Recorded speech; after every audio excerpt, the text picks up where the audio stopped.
Hello. Welcome to Sim Games TO, and I'm your host Tony. Today we're going to be making the City Park North District in our Saskatoon Saskatchewan build, and I'm going to discuss with you how to make a good grid road layout for your city. We're going to talk about two things: why grid road layouts are good, and then how to make them so that they work well in your city. So I have made the district here in the City Park North, and I'm going to start by redoing this train tracks location and making the road on the north side and connecting it to the highway with an interchange.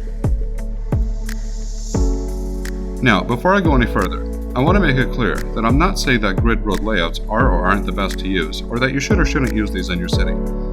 I'm simply going to explain its mechanics and how you can make the best use of grid layouts in your city. So most of you will already know what a grid layout is and how it works. Most of you probably already use grid layouts in your city, but there are probably things that you may not know about how to make these in a way to maximize your traffic flow efficiency. So a grid road layout is essentially exactly the way that it sounds, where roads are connected to each other in an overall rectangular and square pattern of roads in the city or a given part of the city. The reason that this is a very popular road design for city planners is because they maximize the traffic distribution throughout the city, and this overall works very well to ease traffic congestion while increases accessibility and connectivity. While this is true, there are ways to make a grid road layout well, and then there are ways that may not be as efficient. Now, some of you may know and understand the different road types and hierarchies, such as arterials and connectors. But most of you don't know the differences between the road types, and just want to learn more about how to make your road layouts better in your city and reduce your traffic volume. So for that reason, I will not be using the road hierarchy names. So I'm just laying out the roads here for the City Park North District. As you can see, some of the roads are not perfectly straight and aligned, and you can also see that it is not a perfect grid layout either. There are some good reasons for both of these. The first reason is that I'm following the real-life layout of the roads in the City Park North District of Saskatoon, and that's just the way that the roads are here. I always enjoy following the real-life layouts of how roads actually are, as it makes it more interesting than the boring layout of just grid roads that you could generically create in the game. The second reason for this is because of efficiency and accessibility. It is just not efficient and necessary to connect all of the main roads to the highways. Most of the time, there is just not enough traffic for this. Other times, there may be not enough space for this. And another important thing to point out here is that roads also cost your city money. So for these reasons, you don't want to have too many interchanges, and on the other hand, you also don't want to have too few either. On the south side of the City Park North District, we have the Downtown Business District of Saskatoon.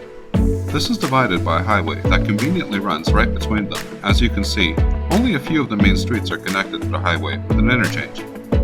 The other main roads just simply run across the highway. This allows some of the roads to be used for vehicles to access the highway, while allowing all of the roads to be used to access the Downtown Business District. This helps to reduce traffic on the main roads for highway access, and also helps reduce highway traffic for vehicles traveling between the City Park North District and the Downtown Business District. If every main road was connected to the highways with interchanges, this would actually slow down the traffic on the highways, making these inefficient. Then, on the other hand, you could end up having the opposite problem, where you have too few highway interchanges connecting the main roads to the highways in your city. Neither situation is a good practice. As a rule, you generally want to make sure that you have access points in and out of either end of a given neighborhood. In larger districts, you may want to have several entry and exit points to highways and major streets spread out at several points throughout the district. This will not only allow for more volume of traffic to flow in and out of the district, but it will also distribute traffic more evenly through the streets connecting the district to avoid buildups throughout the streets of the district.